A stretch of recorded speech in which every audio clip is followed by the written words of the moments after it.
The centre of Australia is the red kangaroo's territory.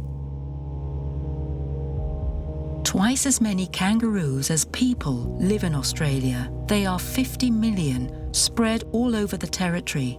They can only be found in this country.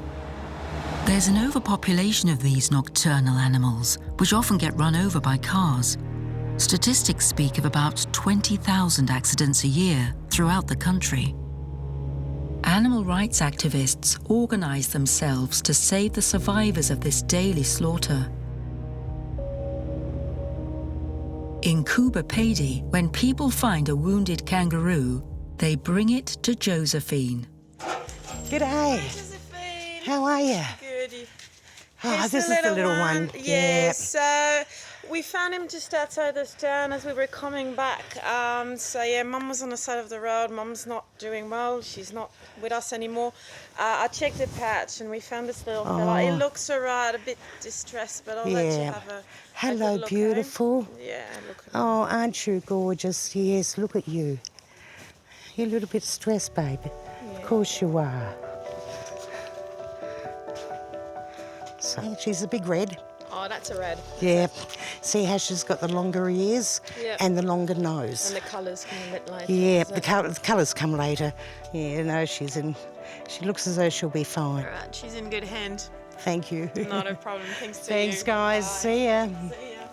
So come on, sweetie, we'll take you in and we'll get you all sorted out. Hey?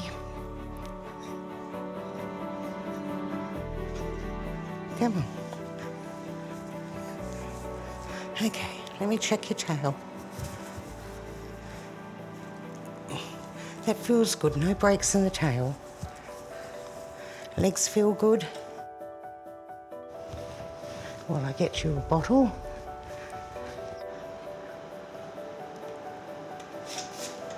Okay.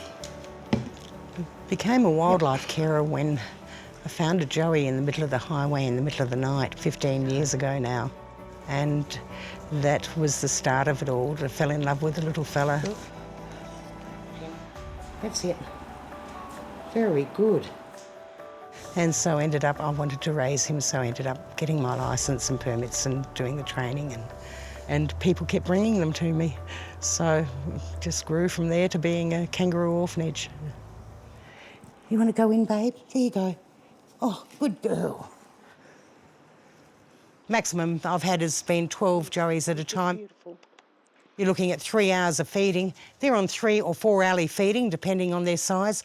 If they're on 4 hourly feeding, that gives me 1 hour in between to wash bottles, make up more formula, run out to the laundry. Washing is a massive big thing.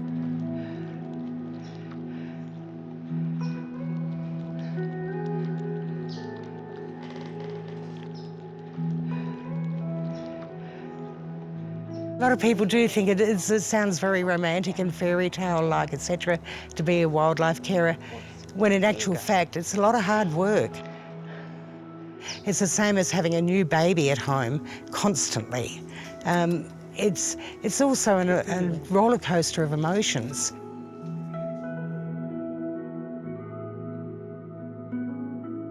The baby kangaroos become orphans when their mothers are killed, some from hunting, but the majority of them is from roadkill, especially throughout the night. And so some of the joeys that come into us from there have horrendous injuries. You can see from his foot he's got a few nicks and grazes on them, and that's where his feet were sticking out of the pouch. What had happened was Mum was dead and there was an eagle, a wedge-tailed eagle, already trying to feed off Mum and the joey. Imagine how terrifying that would be.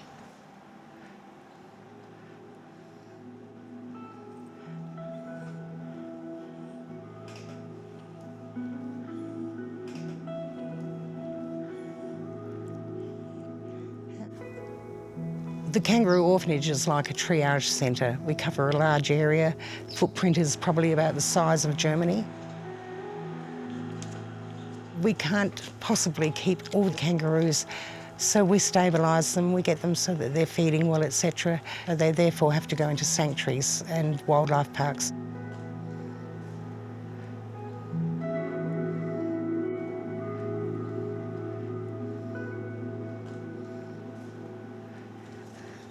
Sophie. Come on, babe. Come on, Sophie. Shawnee. Minma. Give me kisses. Oh. Here we go. When I first opened the kangaroo orphanage, my intention was not to have any big kangaroos here, to ever keep any. It was just to help those that were coming in, to stabilise them and pass them on. Getting a bit spoiled. I have 4 big kangaroos here simply because when they were little, each one of them had a major problem, and I don't like passing a kangaroo on with a problem. I like to stabilise them, make sure everything's right. By the time these girls got over their injuries, they'd moulded together as a mob or a family unit, and to separate them would be extremely cruel.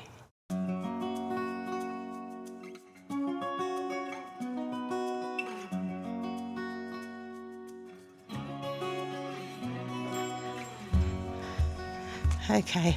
Oh, Minma, put your legs together. So if you want to take a few of these in your hand and just go up to the fence.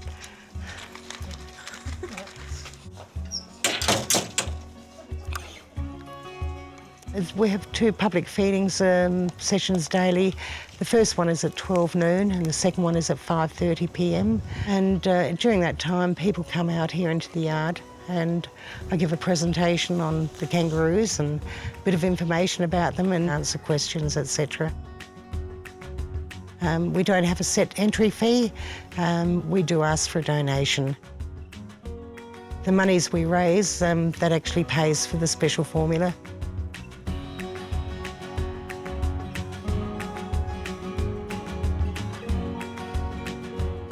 A lot of people say, what colour are they going to be? We don't know till they start furring.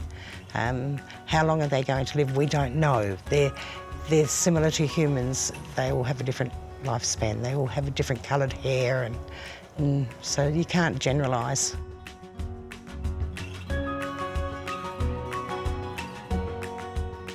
The big reds, their fur is so soft and fluffy, especially the chest fur. It's almost like mohair.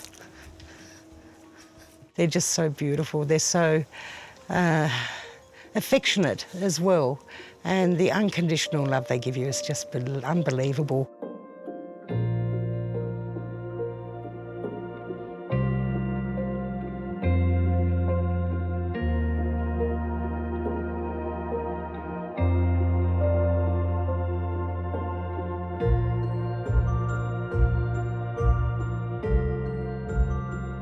You look into their eyes and they're just so trusting and loving, and your heart just melts. They just look up with you with so much faith in you, and it's as though they know that you're going to care for them and look after them, and it just melts your heart. I'm a sucker for it.